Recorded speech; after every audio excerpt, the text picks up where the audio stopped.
கல்யாணத்துக்கு முன்னாடி வரைக்கும் ஒரு சில ஃபுட்டெல்லாம் நம்ம ட்ரையே பண்ணியிருக்க மாட்டோம். ஆனா கல்யாணத்துக்கு அப்புறம் அதுவே நம்ம வீட்ல ரெகுலரா நார்மலா சமைக்கிற ஒரு ஃபுட்டாவே மாறிடும். அதே மாரி தான் சொரா புட்டு எங்க வீட்ல. சொரா புட்டுன்னு பேர கேள்விப்பட்டாலே நான் என்ன மைண்ட்ல வச்சிருப்பேன்னா, ஐயோ! அது ரொம்ப கொழுச்சு அடிக்கும் வேணாம் அப்படின்னு சொல்லிட்டு நான் ஹோட்டல்லயுமே ட்ரை பண்ணி பார்த்தது கிடையாது. எங்க வீட்லயுமே வந்துட்டு அத சமைச்சது கிடையாது. நான் கல்யாணத்துக்கு அப்புறம் என் ஹஸ்பண்ட் வீட்ல வந்துட்டு அத ஃபர்ஸ்ட் டைம் சமைச்சு சாப்பிடும்போது தான் எனக்கு தெரியும் சொரா புட்டுனா உண்மையாவே அவ்வளோ டேஸ்ட்டா இருக்குங்கிறது. ஏன்னா அவங்க வீட்ல அது வந்து ரெகுலரா பண்ணக்கூடிய ஒரு டிஷ்.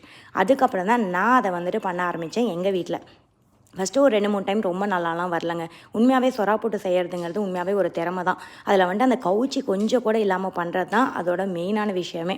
அங்க தான் வந்துட்டு சொறா புட்டு ரொம்ப டேஸ்ட்டா இருக்கும். அந்த கவுச்சி ஸ்மெல் லைட்டா வந்தா கூட அந்த சொறா புட்டு நம்மளால சாப்பிடவே முடியாது. அதுக்கு மெயினான விஷயமே நம்ம ரொம்ப நேரம் அத போட்டு கிளறிக்கிட்டே இருக்கணுங்க. அது வந்து நல்லா உடைஞ்சு அந்த கொஞ்சம் கூட அந்த ஸ்மெல் அதில இருக்காது. கடைசியா தேங்காய் பூ போட்டு லெமன் போட்டு இறக்கி எடுத்து வச்சு, கொஞ்சூண்டு சுட சுட ரைஸ்ல நெய் போட்டு சொறா புட்டு போட்டு பெசஞ்சு சாப்பிட்டு பாருங்க.